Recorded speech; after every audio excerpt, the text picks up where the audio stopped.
Good morning dear student, सभी लोगों को मेरा नमस्कार।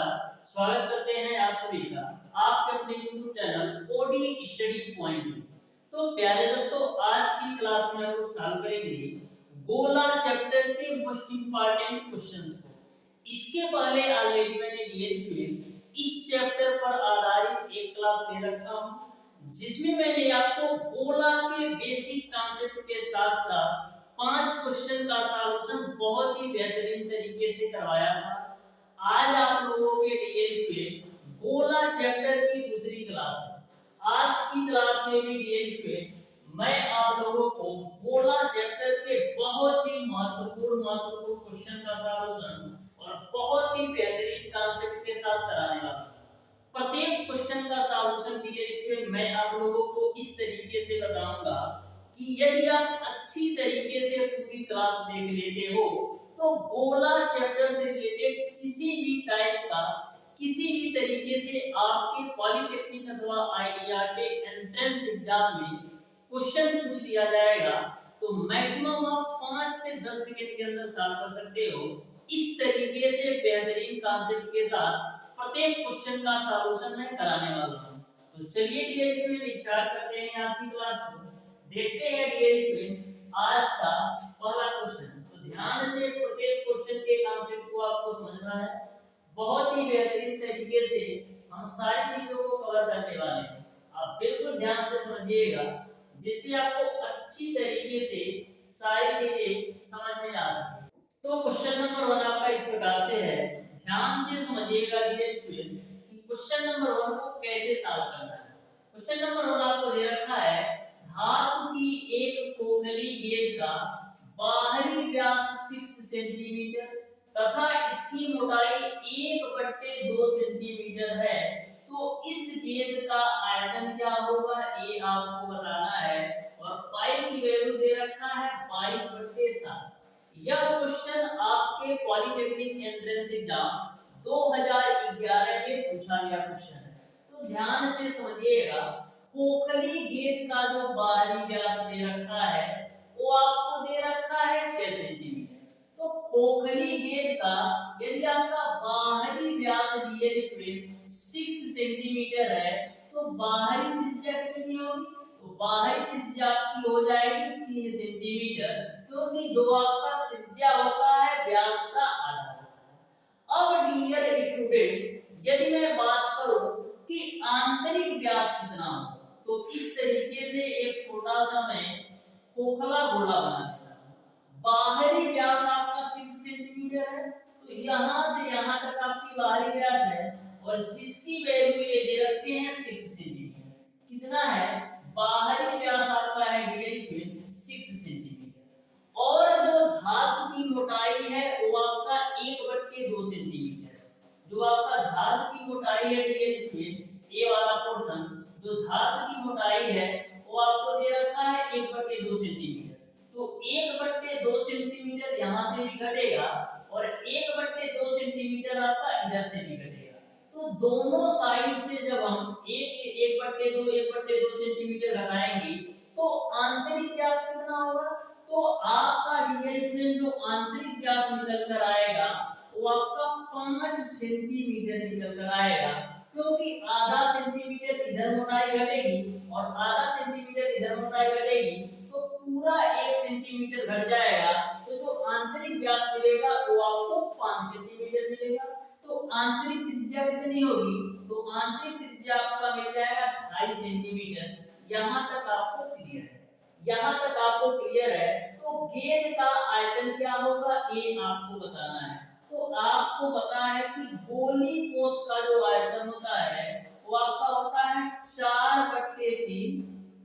खोखली खोखले गोले का आयतन आपका क्या होता है? 4/3 पाई कैपिटल आर का होल क्यूब माइनस का आपका होता है स्मॉल आर का होल क्यूब। अब सारी वैल्यू रख दो। तो 4/3 पाई की वैल्यू आपको ले लेना है 22/7। यहां से डियर स्टूडेंट कैपिटल आर की वैल्यू आपका कितना है? 3 सेंटीमीटर और 3 का क्यूब करोगे तो आपको मिल जाएगा 27 माइनस का स्मॉल आर की वैल्यू आपका है 2.5 सेंटीमीटर, तो 2.5 का आप होल क्यूब करिएगा तो आपको मिल जाएगा 15.625। यहाँ तक आपको क्लियर है। अब यहाँ से क्लियर हम कैलकुलेट करते हैं तो 4/3 गुणे 22/7। अब 27 में से 15.625 घटाओगे ना तो आपको 11.375 मिलेगा। अब देखो हम गुणा कराते हैं तो सबसे पहले हम 4 का गुणा 11.375 में कराते हैं तो 22 को ऐसे ही रखते हैं और 4 का गुणा आप 11.375 में कराओ तो 4 बचे 20 को 0, फिर 4 सते 28 2 30 को 0, हासिल बचे 3, 4 दिया 12 3 15 को 5 और हासिल बचेगा आपका 1। 11 चौक 44 और 1 कितना होगा 45, यानी टोटल आपको मिल जाएगा 45,500। तो इसको हम अच्छी तरीके से लिख देते हैं 45,500, यानी टोटल हमको कितना मिलेगा 45,500। 3 अंक पे दशमलव लगाना है तो मैं 3 अंक पे दशमलव लगा दिया। और नीचे आपका कितना मिल जाएगा, नीचे भी आपको मिल जाएगा 21। अब देखो 22 का गुणा 45.5 में कराओगे तो आपको मिल जाएगा 1001 और नीचे में आपका 21 है। 7 से काटो तो 7 3 21, 7 एकम 7 3 0, 7 2 28 और 7 3 21, 143/3। 143/3 को हम क्या लिख सकते हैं, देखो 143/3 यानी क्या होगा 3 चौको 12, बचेगा 2 3, 3 सते 21 और ऊपर में 2 आपका आ जाएगा नीचे में 3, यानी कि 143/3 को हम 47 सही 2/3 के रूप में लिख सकते हैं। इस तरीके से क्वेश्चन नंबर 1 का ऑप्शन नंबर डी सही हो जाएगा। तो बहुत ही बेहतरीन तरीके से यह क्वेश्चन आपको समझ में आया होगा। बढ़ते हैं डियर स्टूडेंट क्वेश्चन नंबर 2 की तरफ। तो ध्यान से समझना और आराम से समझना, बहुत ही बेहतरीन तरीके से सारे क्वेश्चन को हम खोलने वाले हैं। तो क्वेश्चन नंबर 2 को ध्यान से समझो। बोला है एक घन तथा उसी के अंदर बने एक गोले के आयतनों का अनुपात क्या होगा यदि गोला जो है घन की सभी भुजाओं को छूता है। एक आपका घन है, उसके अंदर एक गोला बना है और गोला इस तरीके से बना है कि घन की सभी भुजाओं को छूता है, तो आपको घन तथा गोले के आयतनों में अनुपात बताना है। तो सबसे पहले हम एक प्यारा सा घन बना लेते हैं। इस तरीके से डियर स्टूडेंट हम एक प्यारा सा घन बना लेते हैं, ठीक है ना हो। तो इस तरीके से हम एक प्यारा सा घन बना लेते हैं। इसके अंदर एक गोला है, तो चलो मैं गोला भी बना लेता हूं और गोला आपका इस तरीके से है कि घन की सभी भुजाओं को छूता है, ठीक है। अब डियर स्टूडेंट कभी भी यदि आपका किसी भी घन के अंदर गोला है और गोला जो है घन की सभी भुजाओं को छूता है, तो जो गोले की त्रिज्या होती है, जो आपके गोले की त्रिज्या होती है डियर स्टूडेंट, वो आपके घन के भुजा की आधी होती है। जो आपके गोले की त्रिज्या होती है वो आपके घन की भुजा के आधी होती है। और यदि आपके घन के अंदर गोला है और गोला जो है सभी भुजाओं के घन के छूता है, तो जो गोले की त्रिज्या होगी वो घन की भुजा की आधी होगी। तो मैं मान लेता हूं कि जो घन की भुजा है वो आपका a है, तो गोले की त्रिज्या आपका मिल जाएगा a/2। यहां तक आपको क्लियर है। अब डियर स्टूडेंट घन तथा गोले के आयतनों में अनुपात बताना है। तो घन का आयतन क्या होता है भुजा का क्यूब, और गोले का आयतन आपका हो जाएगा 4/3 पाई। r की वैल्यू आपका है a/2, इसी का आप कर दो होल क्यूब, तो यहां से आपको मिल जाएगा a क्यूब अनुपात 4/3 पाई। अब देखो a/2 का होल क्यूब करोगे तो a क्यूब डिवाइडेड बाय 8 मिलेगा। a क्यूब से a क्यूब को काट दो, 4 से काटो तो 8 को तो 2 बार ही मिलेगा, तो फाइनली आपको कितना मिल जाएगा 6/पाई। तो इस तरीके से गोले के घन के आयतन और गोले के आयतन में 6/पाई का अनुपात होगा, यानी ऑप्शन नंबर बी जो है बिल्कुल राइट आंसर होगा। तो बहुत ही बेहतरीन तरीके से यह भी समझ में आया होगा। चलो बढ़ते हैं नेक्स्ट क्वेश्चन नंबर 3 की तरफ। तो ध्यान से और आराम से समझना, बहुत ही बेहतरीन क्वेश्चन ये भी है। देखो क्वेश्चन आपका इस प्रकार से है कि 6 सेंटीमीटर त्रिज्या की एक ठोस गोले को पिघलाकर 0.1 सेंटीमीटर त्रिज्या का तार खींचा गया है। तो तार की लंबाई आपको बताना है, यानी कि क्या है, हम गोले से एक तार बना रहे हैं। तो यदि मैं आपसे पूछूं कि जो आपका तार है किस रूप में है, तो जो आपका तार होता है डियर स्टूडेंट, एक प्रकार का बेलन के रूप में होता है। जैसे हमारा एक पेन है, ये आपका तार मान लो, तो यह भी आपका एक बेलन का ही रूप है, चाहे इसका रेडियस कितना भी हो, चाहे इसकी त्रिज्या कितनी भी हो। तो जो इस तार की लंबाई है वो बेलन की ऊंचाई के बराबर होगी। यानी कि हम क्या कर रहे हैं, एक गोले को बेलन के रूप में कन्वर्ट कर रहे हैं, क्योंकि आपका जो तार है एक प्रकार का बेलन के रूप में ही है। तो हम कर देते हैं डियर स्टूडेंट इस क्वेश्चन का काम तमाम। तो यहाँ पर डियर स्टूडेंट यदि हम बात करें कि गोले का आयतन को हमको बराबर कर देना है किसके, बेलन के आयतन की। गोले का आयतन को हमको बराबर कर देना है बेलन के आयतन को। तो गोले का आयतन बराबर आपका हो जाएगा, बेलन का आयतन लिखो या तार का आयतन लिखो, मान बराबर है, क्योंकि जो आपका तार है बेलन का रूप है, तो बेलन का आयतन। ठीक है, यहाँ तक आपको क्लियर है। अब डियर स्टूडेंट यदि हम बात करें गोले का आयतन क्या होगा, तो 4/3 पाई। अब गोले की त्रिज्या आपका कितना दे रखा है, 6 सेंटीमीटर, और 6 का क्यूब करोगे तो 216 मिलेगा, बराबर बेलन का आयतन क्या होता है, पाई आर स्क्वायर एच। तो बेलन की त्रिज्या दे रखा है 0.1 सेंटीमीटर, तो 0.1 सेंटीमीटर को हम 1/10 गुणे 1/10 के रूप में लिख सकते हैं। तो पाई आर स्क्वायर हो गया, एच की वैल्यू हमको निकालना है। तो जो बेलन की ऊंचाई होगी ना, वही तार की लंबाई होगी। जैसे ये हमारा तार है, तो इसकी जो लंबाई होगी ना, यही आपका बेलन की ऊंचाई के बराबर होगी। तो चाहे आप यहाँ पर एच लिख दो या एल लिख दो, बात बराबर है। हमको तार की लंबाई से मतलब है, तो यहाँ पर हम क्या लिख देते हैं, यहाँ पर डियर स्टूडेंट हम एल ही लिख देते हैं, क्योंकि जो बेलन की लंबाई है, बेलन की ऊंचाई है, वो तार की लंबाई के बराबर है। ठीक है, अब देखो पाई से पाई काट दो, 3 से काटेंगे तो 3 सते 21, 3 दूना 4 दूना 8 होता है, और 4 सते 28 होता है। 100 का क्रॉस मल्टीप्लाई कराओ तो गुणे 100 बराबर आपका हो जाएगा ये। अब डियर स्टूडेंट यल की जो वैल्यू आपने निकाला है 28,800 सेंटीमीटर, लेकिन ऑप्शन आप देख रहे हैं सारे ऑप्शंस मीटर में हैं। तो सेंटीमीटर को मीटर में चेंज करने के लिए हम क्या करते हैं, सेंटीमीटर को मीटर में चेंज करने के लिए हम 100 से भाग देते हैं। क्यों, क्योंकि 1 मीटर की वैल्यू आपका 100 सेंटीमीटर के बराबर होता है। तो 1 सेंटीमीटर की वैल्यू आपका 1/100 मीटर के बराबर होगी।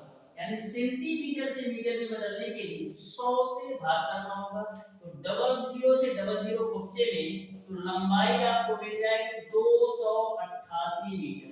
यानी जो तार की लंबाई होगी 288 मीटर होगा, यानी ऑप्शन नंबर बी सही होगा। तो देख सकते हैं कितना बेहतरीन क्वेश्चन ये मिला। बढ़ते हैं क्वेश्चन नंबर 4 की तरफ।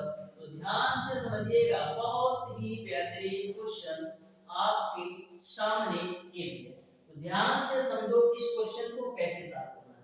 देखो क्या बोला है कि शीशे के गोली कोष का जो बाहरी व्यास है वो आपका 18 सेंटीमीटर है, उसे पिघलाकर 8 सेंटीमीटर ऊंचाई का लंब वृत्तीय बेलन बनाया गया है, जिसका व्यास जो है 12 सेंटीमीटर है।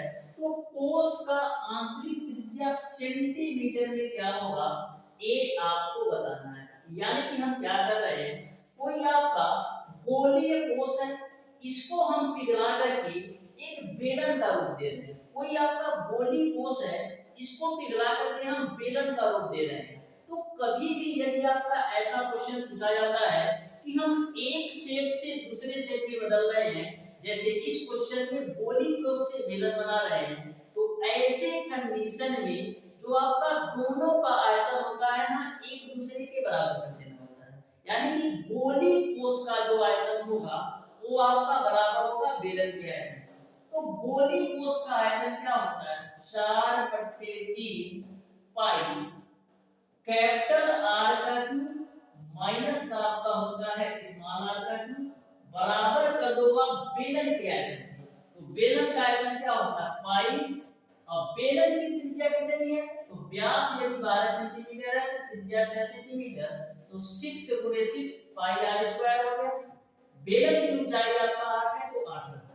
यहां से पाई को कक्षा में भेज दो 4 से काटेंगे तो 8 को तो 2 बार तो यहां से डियर स्टूडेंट 1/3 उसके बाद कैपिटल आर की वैल्यू कितनी है तो बाहरी व्यास यदि 18 सेंटीमीटर है तो बाहरी त्रिज्या आपका 9 सेंटीमीटर होगा और 9 का क्यूब करोगे तो मिल जाएगा 729 माइनस का स्मॉल आर का क्यूब बराबर आपको कितना मिलेगा 36 गुना 72 मिल जाएगा।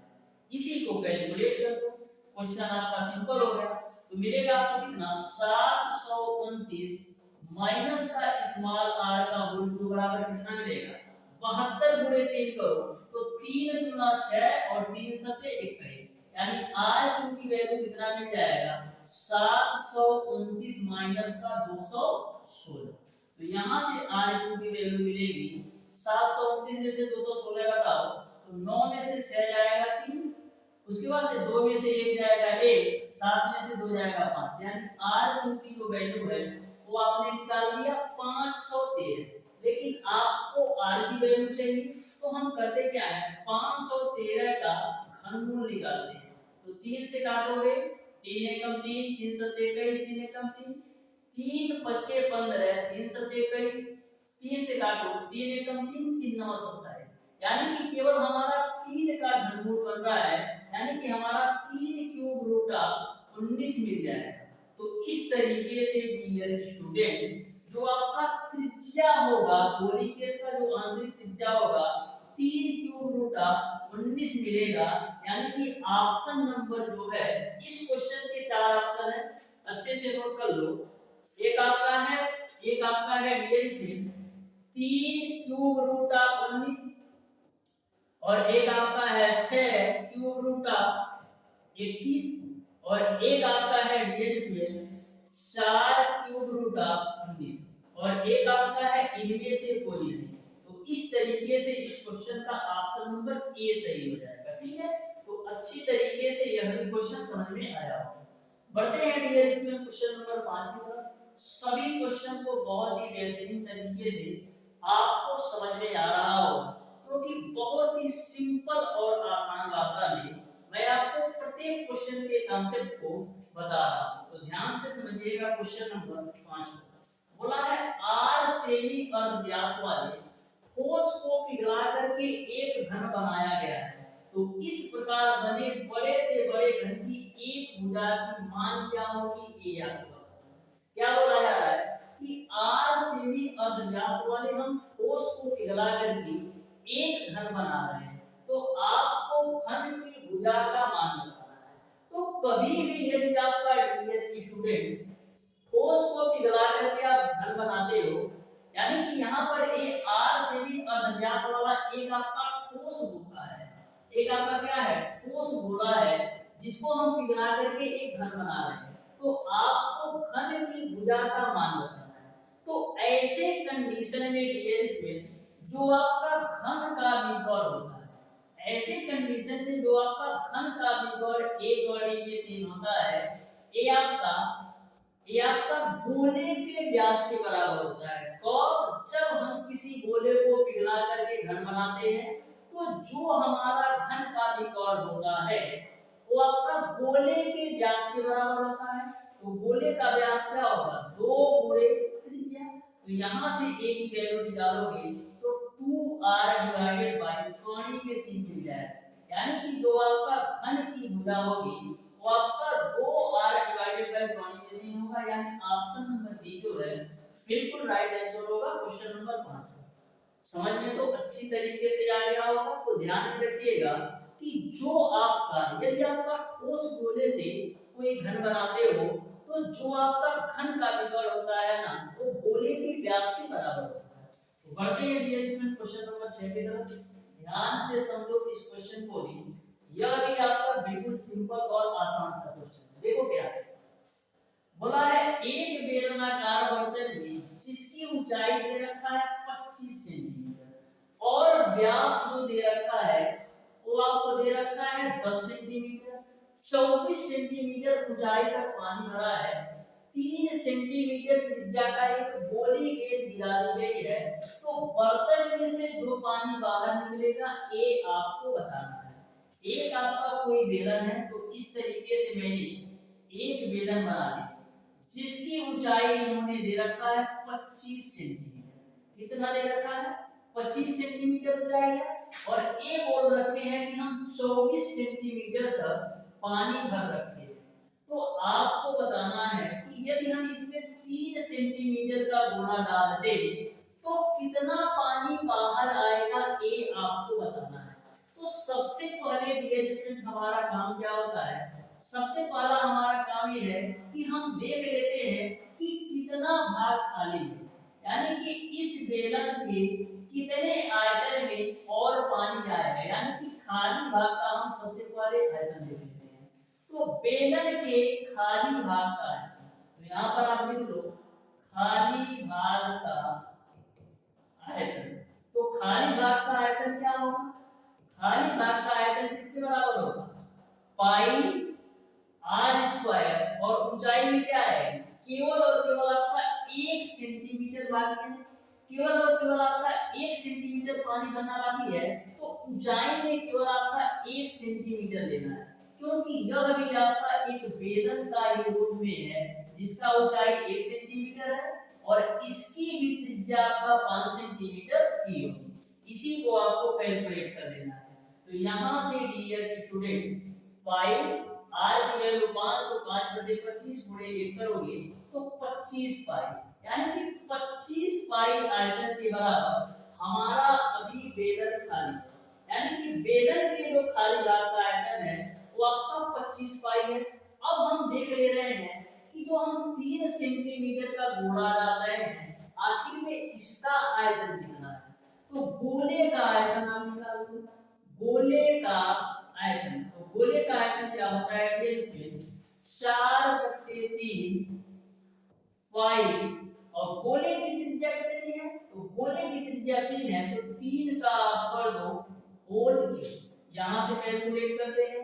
तो 4/3 पाई, अब 3 का क्यूब करोगे तो 27 मिलेगा, 3 से काटो तो 3 9 27, और 9 चौक कितना हो जाएगा? 36 पाई, यानी कि जो हम गोला डाल रहे हैं उसका आयतन है 36 पाई, और खोखले बेलन का जो बेलन का खाली भाग का आयतन है वो हमारा है 25 पाई। तो 36 पाई में से 25 पाई घटाओगे तो 11 पाई मिल जाएगा, यानी कि 11 पाई आयतन के बराबर बर्तन से पानी जो है बाहर निकलेगा, क्योंकि हमको 25 पाई आयतन के बराबर पानी की आवश्यकता है, लेकिन हम जो गोला डाल रहे हैं उसका तो आयतन 36 पाई है, यानी 11 पाई आयतन के बराबर जो पानी है बाहर निकल जाएगा, यानी कि क्वेश्चन नंबर 6 का ऑप्शन नंबर डी जो है बिल्कुल राइट आंसर होगा। क्वेश्चन नंबर 7 पर आ जाओ।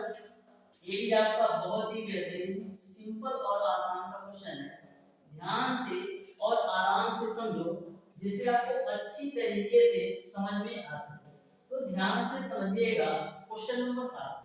देखो क्वेश्चन नंबर 7 आपका इस प्रकार से है, एक खोखला गोला पानी में आधा डूबा हुआ तैर रहा है, यदि गोले का जो बाहरी व्यास है वो आपका 42 सेंटीमीटर तथा गोले के पदार्थ का जो आयतन है 3087 सेंटीमीटर क्यूब है, तो गोले के पदार्थ का घनत्व लगभग में क्या होगा, ये आपको बताना है। तो आपको पता है कि जो घनत्व बराबर आपका होता है द्रव्यमान बटे का आयतन, यहां से हम द्रव्यमान बराबर क्या लिख सकते हैं? घनत्व गुणे का आयतन। अब डियर स्टूडेंट क्वेश्चन में यह बोला है कि आधा डूबा हुआ तैर रहा है, यदि गोले का बाहरी व्यास 42 सेंटीमीटर तथा गोले के पदार्थ का आयतन इतना है, तो घनत्व तो आपको बताना है। तो ऐसे कंडीशन में डियर स्टूडेंट जो आपका गोले का द्रव्यमान होगा वो आपका गोले द्वारा हटाए गए जल के भार के बराबर होगा, या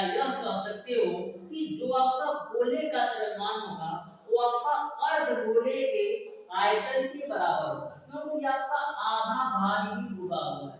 तो इसको हम अच्छी तरीके से लिख देते हैं कि जो गोले का द्रव्यमान होगा, जो गोले का द्रव्यमान होगा वो आपका किसके बराबर होगा, गोले द्वारा हटाए गए भार के, गोले द्वारा हटाए गए भार, हटाए गए भार या यह कर सकते हो अर्धगोले के आयतन के बराबर होगा, अर्धगोले के आयतन के बराबर होगा। ठीक है, यहां तक आपको क्लियर है।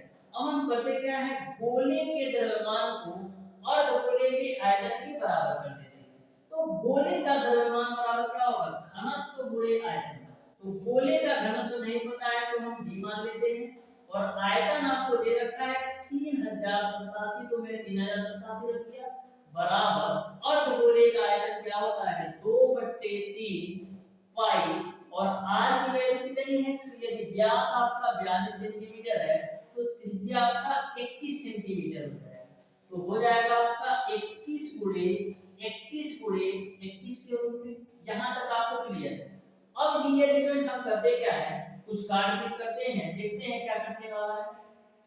तो यहाँ पर देखो हम 3 से पहले काटते हैं, तो देखो 3 सत्ते 21 और 1 3 से कट जाएगा। फिर यहाँ पर 7 से काटो तो क्या बचेगा, 7 चौक 28, 7 चौक 28 और 7 एकम से। फिर आगे क्या करने वाला है, ध्यान से देखो, आगे क्या करने वाला है आप ध्यान से देखिएगा। ठीक है, अब देखो 21 से काटिएगा 441 को तो 21 बार में कटेगा, और 21 से आप 21 को पूरा खत्म कर दो तो यहां से आपको क्या मिलेगा, लेफ्ट साइड से आपको मिलेगा d बराबर, राइट साइड से आपको मिलेगा क्या 2 पाई, और कुछ बच रहा है और कुछ नहीं बच रहा है, तो 2 हो जाएगा। पाई की वैल्यू आपका 3.14 होता है, तो गुणा करिएगा तो 6.28 मिल जाएगा। वो भी किसमें, घनत्व का मात्रक क्या होता है, ग्राम पर सेंटीमीटर क्यूब। तो इस तरीके से आपका गोले के पदार्थ का जो घनत्व होगा 6.28 ग्राम प्रति सेंटीमीटर क्यूब होगा, जिसको आप लगभग में पूछा है ना तो 6.3 ग्राम पर सेंटीमीटर क्यूब भी लिख सकते हो। यानी ऑप्शन नंबर बी जो है बिल्कुल राइट आंसर होगा क्वेश्चन नंबर 7। ठीक है, बढ़ते हैं डियर स्टूडेंट क्वेश्चन नंबर 8 की तरफ। तो ध्यान से और आराम से इसको भी समझो, बहुत ही बेहतरीन क्वेश्चन ये भी है, आप ध्यान से समझिएगा तो अच्छी तरीके से समझ में आएगा। हम डियर स्टूडेंट पेन का कलर कर लेते हैं थोड़ा चेंज। अब आ जाओ क्वेश्चन पर, देखो क्या बोला है कि 4 सेमी त्रिज्या वाले 16 सेमी ऊंचे एक लोहे के ठोस बेलन से 2 मिलीमीटर त्रिज्या की ठोस गोलियां कितनी बनाई जा सकती हैं, ये आपको बताना है। कि 4 सेमी त्रिज्या वाले 16 सेमी ऊंचे एक लोहे के ठोस बेलन से 2 मिमी त्रिज्या की कितनी गोलियां बनाई जा सकती हैं, ये आपको बताना है। तो गोलियों की संख्या निकालने के लिए हम करते क्या है, बेलन के आयतन में एक गोली के आयतन से भाग देंगे। तो बेलन के आयतन में जब एक गोली के आयतन से भाग दोगे तो गोलियों की संख्या आपको मिल जाएगी। यहाँ पर देखो सारी वैल्यू सेंटीमीटर में है लेकिन ये मिलीमीटर में है, तो मिलीमीटर को सेंटीमीटर में चेंज करने के लिए हम क्या करेंगे, इसमें हम 10 से भाग देंगे तो 0.2 सेंटीमीटर ये भी हो जाएगा। ये कैसे होगा, आपको पता है डियर स्टूडेंट कि 1 सेंटीमीटर में आपका 10 मिलीमीटर होता है, तो 1 मिलीमीटर की वैल्यू किसके बराबर होगी, 1/10 सेंटीमीटर के बराबर होगी। यानी कि मिलीमीटर को सेंटीमीटर में बदलना है तो हमको 10 से भाग करना पड़ेगा। यहां तक आपको क्लियर है। अब हम गोलियों की संख्या निकाल लेते हैं, तो गोलियों की संख्या n बराबर बेलन का आयतन बटे एक गोली का आयतन। तो बेलन का आयतन, बेलन का आयतन बटे आप कर लो बाबू एक गोली का आयतन, एक गोली का आयतन, एक गोली का आयतन।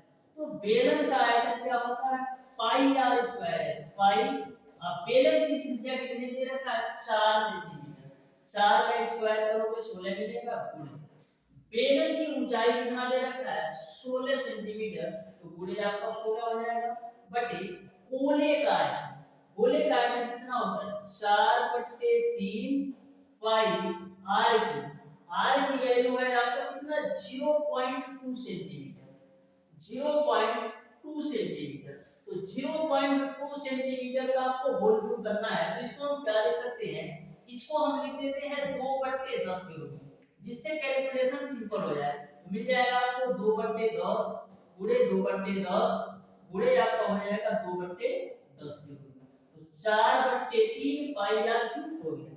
अब पाई से पाई को कैंसिल आउट करो और क्या करेगा 4 से काट देते हैं हम 16 को, तो 4 चौका कितना हो जाएगा 16, और कुछ घटने वाला है नहीं। अब आगे हम कैलकुलेट करते हैं, ध्यान से देखो, हम आगे कैलकुलेट करते हैं, आप ध्यान से देखो, तो ऊपर आपका कितना है 16 चौको 64, और ये आपका 10 गुणे 10 गुणे 10 करोगे तो आपको मिल जाएगा गुणे में 1000, गुणे में आपको मिल जाएगा 1000, और नीचे में 3 है, ये भी आपका ऊपर जाएगा तो गुणे 3 हो जाएगा।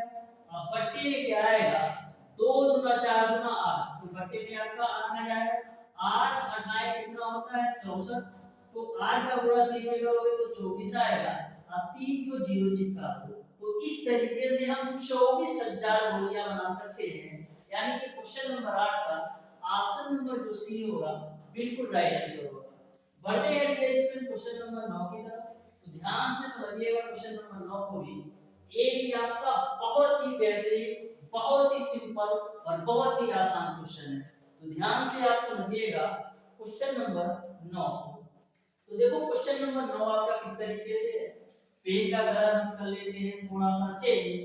देखो क्या बोला है कि 3 ठोस गोले जिनकी त्रिज्याएं हैं 3 सेंटीमीटर, 4 सेंटीमीटर और 5 सेंटीमीटर है, को पिघला करके एक गोला बनाया गया है, तो इसकी त्रिज्या आपको बताना है, यानी कि 3 जो है छोटे छोटे गोले हैं, इनको पिघला करके हम एक बड़ा गोला बना रहे हैं, तो आपको बड़े गोले की त्रिज्या बताना है। तो मैं मान लेता हूं कि जो बड़े गोले की त्रिज्या है वो आपका r है, और 3 छोटे छोटे गोले की त्रिज्या आपको 3, 4 और 5 के रूप में दे रखा है।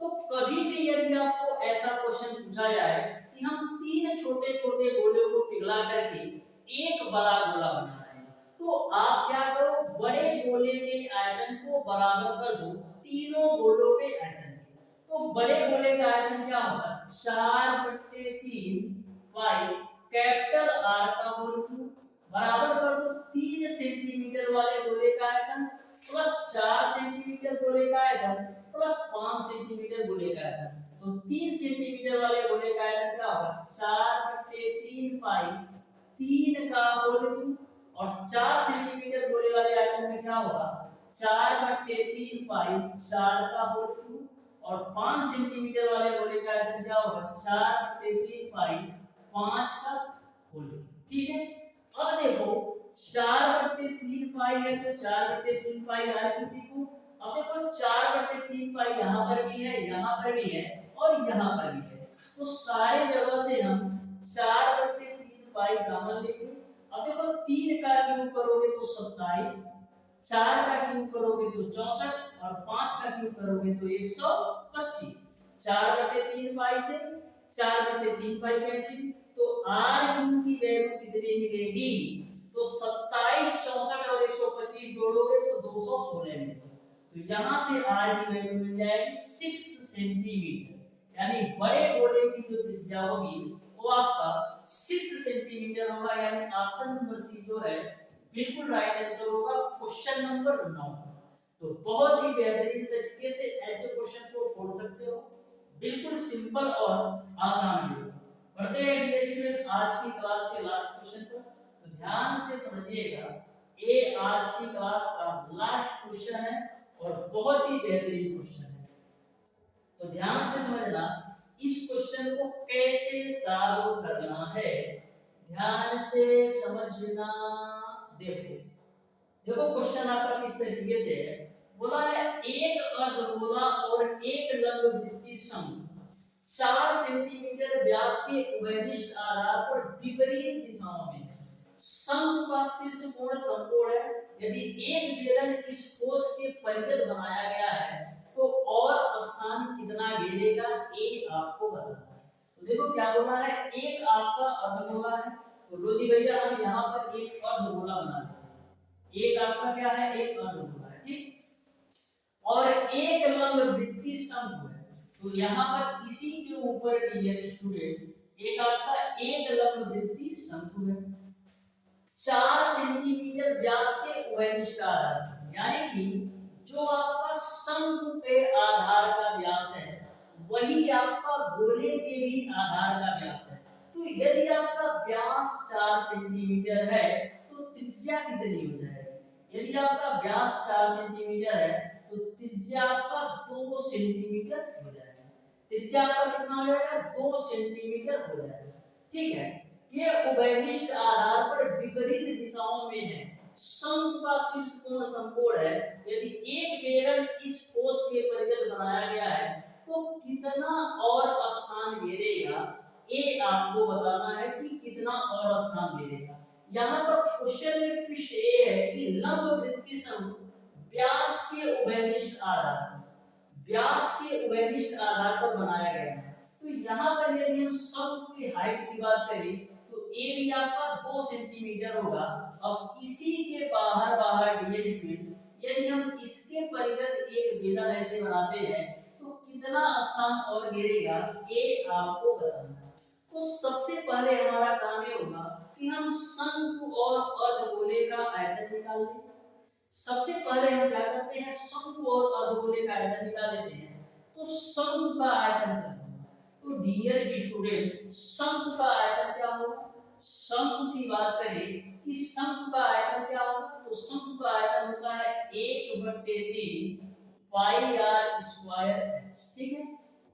तो 1/3 पाई की वैल्यू पाई रखो, आर की वैल्यू कितना है, शंकु का ये रेडियस आपका 2 सेंटीमीटर है, तो 2 का स्क्वायर करोगे 4, और शंकु की ऊंचाई कितना है 2 सेंटीमीटर गुणे 2, तो यहां से आपको मिल जाएगा 8 पाई डिवाइडेड बाय 3, ये आपका शंकु का आयतन निकल गया। अब हम निकाल लेते हैं अर्धगोले का आयतन। अर्धगोले का आयतन, तो अर्धगोले का आयतन क्या होगा, 2/3 पाई आर की, तो 2/3 को 2/3 ही रखते हैं, पाई को पाई ही रखते हैं, और अर्धगोले का भी जो रेडियस है 2 सेंटीमीटर है, तो 2 का क्यूब करोगे तो 8 मिलेगा। तो यहां से आपको मिलेगा 16 पाई डिवाइडेड बाय 3, ये आपका 16 पाई डिवाइडेड बाय 3 अर्धगोले का आयतन हो गया। अब हम दोनों के आयतनों को आपस में जोड़ देते हैं, तो शंकु के आयतन कितना है, शंकु का आयतन आपने निकाला है 8 पाई divided by 3, 8 pi divided by 3, और अर्धगोले का आयतन आपने निकाला है 16 पाई डिवाइडेड बाय 3, तो जोड़िएगा तो 24 पाई डिवाइडेड बाय 3 आपको मिल जाएगा। 24 पाई डिवाइडेड बाय 3 आपको मिल जाएगा, 3 से काट दो तो मिल जाएगा आपको 8 पाई, यानी कि जो हमारा अर्धगोले के ऊपर शंकु है इस टोटल पोर्शन का जो आयतन है वो आपका 8 पाई है। अब हम डियर स्टूडेंट बेलन का आयतन निकाल लेते हैं। तो जो आपका बेलन की त्रिज्या होगी डियर स्टूडेंट, ध्यान से समझिएगा, जो आपके बेलन की त्रिज्या होगी वो भी आपका 2 सेंटीमीटर होगा, और जो बेलन की ऊंचाई होगी वो आपका कितना होगा, तो यहाँ पर ए आपका 2 सेंटीमीटर और ए आपका 2 सेंटीमीटर, तो टोटल मिला के 4 सेंटीमीटर जो है बेलन की ऊंचाई हो जाएगी, क्योंकि यह भी 2 है और यह भी 2 है, तो बेलन की ऊंचाई आपका 4 सेंटीमीटर हो जाएगी। तो बेलन का आयतन निकाल लो, तो बेलन का आयतन क्या होता है, पाई आर स्क्वायर एच, तो पाई आर की वैल्यू आपका है 2, 2 का स्क्वायर करोगे तो 4, और ऊंचाई कितना है, बेलन की ऊंचाई कितनी है, तो बेलन की ऊंचाई आपका है डियर स्टूडेंट 4, तो यहां से आपको कितना मिल जाएगा 16 पाई, 16 पाई आपको मिल जाएगा बेलन का आयतन। और आपने अर्धगोले का जो आयतन निकाला है, सॉरी अर्धगोले के ऊपर जो शंकु है इस टोटल पोर्शन का जो आपने आयतन निकाला है वो आपने निकाला है 8 पाई, तो 16 पाई में से 8 पाई घटाओगे तो आपको मिल जाएगा 8 पाई, यानी कि 8 पाई आयतन के बराबर और अधिक स्थान घेरेगा। 8 पाई आयतन के बराबर और अधिक स्थान घेरेगा, यानी ऑप्शन नंबर सी जो है बिल्कुल राइट आंसर हो जाएगा क्वेश्चन नंबर 10 का। ये आपका क्वेश्चन नंबर 10 का। तो अच्छी तरीके से यह भी क्वेश्चन आपको समझ में आ गया होगा। अच्छी तरीके से डियर स्टूडेंट यह भी क्वेश्चन आपको समझ में आ गया होगा। तो डियर स्टूडेंट आज की क्लास आपको कैसी लगी कमेंट बॉक्स में कमेंट करके जरूर बताइएगा। मिलते हैं डियर स्टूडेंट नेक्स्ट क्लास में, तब तक के लिए